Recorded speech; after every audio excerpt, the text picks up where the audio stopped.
যে বেগম খালেদা জিয়া দীর্ঘদিন এই মামলায় হাজিরা দিয়েছেন। কোথায় হাজিরা দিয়েছেন সেটাও তিনি তার 342-তে বলেছেন, এবং তার যে 342-র বক্তব্য, এই বক্তব্য ছিল একটা ঐতিহাসিক বক্তব্য।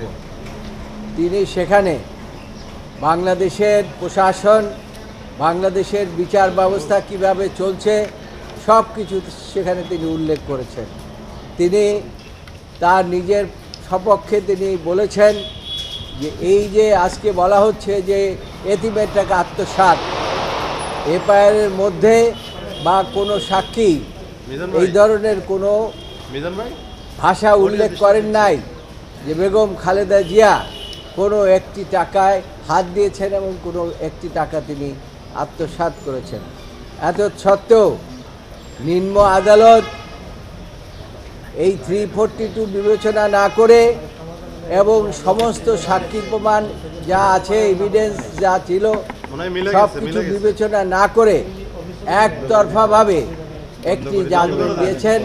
সেই জাজমেন্টে বেগম খালেদা জিয়াকে এবং অন্যান্য খালেদা জিয়াকে 5 বছর এবং অন্যান্যদেরকে 10 বছর দিয়েছেন।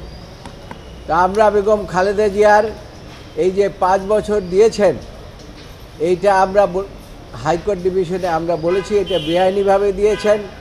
এর মধ্যে কোনো ইভিডেন্টারি প্রুফ ছিল না, বেগম খালেদা জিয়ার টাকা আত্মসাতের কোনো প্রুফ ছিল না, এবং এফআইআরের মধ্যেও তিনি যে কোনো টাকা আত্মসাৎ করেছেন সেটাও ছিল না। কাজেই পুলিশ যে ইনভেস্টিগেশন করেছে, ইনভেস্টিগেশন করে যে রিপোর্ট দিয়েছেন তার মধ্যেও ছিল না। আর আজকে আমরা আরও দেখিয়েছি যে যে এভিডেন্স দিয়েছে 13 নম্বর তিনি নিজেই চার্জশিট দিয়েছেন এবং তিনি আবার সাক্ষী দিয়েছেন। সাক্ষী দিয়েও সাক্ষীতে প্রমাণ করতে পারেন নাই যে বেগম খালেদা জিয়া একটি টাকাও এতিমের আত্মসাৎ করেছে। তারপরে এই জাজমেন্টটা টিকতে পারে না, এটা আমরা হাইকোর্টেও আর্গুমেন্ট করেছি, আজকেও আমরা আর্গুমেন্ট করেছি। আইনজীবীরাও এই এই এই মামলার জন্য উদ্গ্রীব ছিল, সেই জন্য আজকে এই মামলাটি আদালত মনোযোগ সহকারে শুনেছেন। আমরা চেষ্টা করেছি আদালতকে আইনগতভাবে এই মামলাটি আইনগতভাবে বিচারের জন্য আদালতে আমরা এনেছি, এবং আইনগতভাবে আমরা চেয়েছি যে এই যে জাজমেন্টটি হয়েছে নিম্ন আদালতের, এই জাজমেন্টটি টিকতে পারে না, বেআইনি হয়েছে জাজমেন্ট। এবং এই জাজমেন্টটা হচ্ছে যেমন সরকারের প্রভাবান্বিত হইয়া জাজমেন্টটি দিয়েছেন, না হলে এই ধরনের জাজমেন্ট বেগম খালেদা জিয়ার বিরুদ্ধে হতে পারে না। সবচেয়ে বড় জিনিস হয়েছে বেগম খালেদা জিয়াকে রাজনীতির থেকে দূরে সরিয়ে রাখার জন্য এই জাজমেন্টটি দেওয়া হয়েছিল এবং তার বিরুদ্ধে কনভিকশন দেওয়া হয়েছিল। পরবর্তী ঘটনা আপনারা জানেন যে তাকে জেলখানায় নিয়ে তারপরে তার উপরে কত মানসিক টর্চার করা হয়েছে। তিনি শারীরিকভাবে অসুস্থ হয়ে গেছেন, জেলখানায় হেঁটে হেঁটে গিয়েছেন, কিন্তু তিনি পরবর্তীতে হসপিটালে এসেছেন হুইল চেয়ারে চড়ে। তো সুতরাং এই যে বেগম খালেদা জিয়াকে বিরুদ্ধে যে এই সরকারের যে বৈষম্যমূলক আচরণ এবং অবিচারমূলক আচরণ এইটা খুবই দুঃখজনক ছিল, এমনকি তাকে মৃত্যুর দিকে ঠেলে দিয়েছেন। সেই জন্য আজকে মামলাটি আমরা শুনানির জন্য এনেছিলাম, আদালত শুনেছেন। আগামীকালকে এই মামলার উপরে কোন কোন গ্রাউন্ডে আমরা লিভ চাচ্ছি সেটার উপরে আদালত আগামীকালকে আদেশ দেবেন। ব্রেকফাস্ট, টিফিন কিংবা স্ন্যাক টাইমে মজাদার আয়োজন মানে অল টাইম ব্রেড। এই ইনফেমাস কেসটা একটা পলিটিক্যাল স্কিমকে সামনে নিয়ে করা হয়েছিল। 2018 সনের এই ফেব্রুয়ারি মাসে জাজমেন্টটা দিয়েছিল ইললিগালি নিম্ন আদালত। পরবর্তীতে আমরা আপিল করি এবং এইখানে সবচেয়ে পার্টিনেন্ট একটা বিষয়, বিচারের বাণী নিভৃতে কেঁদেছিল।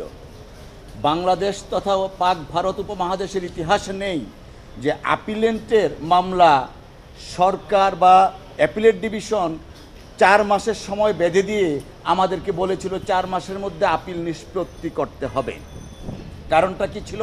কারণটা ছিল 2018 সালের জাতীয় সংসদ নির্বাচনে যেন দেশনেত্রী বেগম খালেদা জিয়া অংশগ্রহণ না করতে পারেন।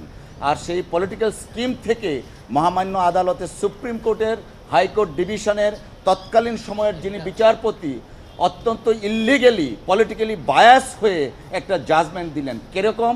5 বছরের সাজা ইল্লিগেলি দেওয়া হলো নিম্ন আদালতে। তিনি আইনে কভার করে না, কোনো আইনেই কভার করে না, দুদকের আইনে নেই যে 5 বছরের সাজা 10 বছর করা যাবে, এনহ্যান্সমেন্ট করা যাবে। কিন্তু তারপরেও পলিটিক্যাল স্কিমের অংশ হিসাবে মোট কথা গায়ের জোরে একতরফা শুনানি করে দেশনেত্রী বেগম খালেদা জিয়াকে আনফর্চুনেটলি 10 বছরের সাজা দেওয়া হয়েছিল। যে কারণেই বলেছিলাম বিচারের বাণী নিভৃতে কাঁদে। আমরা আশা করছি দেশনেত্রী বেগম খালেদা জিয়ার উপর রাষ্ট্রীয়ভাবে আদালতের মাধ্যমে অন্যায় করা হয়েছে, অবিচার করা হয়েছে। আজকে আমাদের সিনিয়র কাউন্সিল অ্যাডভোকেট জনাব জয়নাল আবেদিন সাহেব শুনানি করেছেন। আমরা আশা করছি দেশনেত্রী বেগম খালেদা জিয়া ন্যায় বিচার পাবেন ইনশাআল্লাহ। দুদকের আইনজীবী তিনি এফআইআরটা পড়ে উনি বলেছেন যে এই মামলা থেকে এই 2,33 লক্ষ টাকা থেকে একটা টাকাও তসরুফ হয়নি, সমস্ত টাকা অব্যবহৃত ছিল এবং ব্যাংকে আছে। অর্থাৎ শেখ হাসিনা ওয়াজেদ পবিত্র সংসদে দাঁড়িয়ে নির্জলা মিথ্যা কথা বলেছিল, সেটা দুদকের লয়ারই প্রমাণ করে দিয়েছে। এই মামলায় বেগম খালেদা জিয়া যে ইতিমধ্যে টাকার কথা বলছে, যে বেগম কোনো ডকুমেন্ট কোনো এভিডেন্স দেখাতে পারেনি বেগম খালেদা জিয়া কোন নোটে অ্যাপ্রুভ দিছে, কোনো চেকে সই করছে।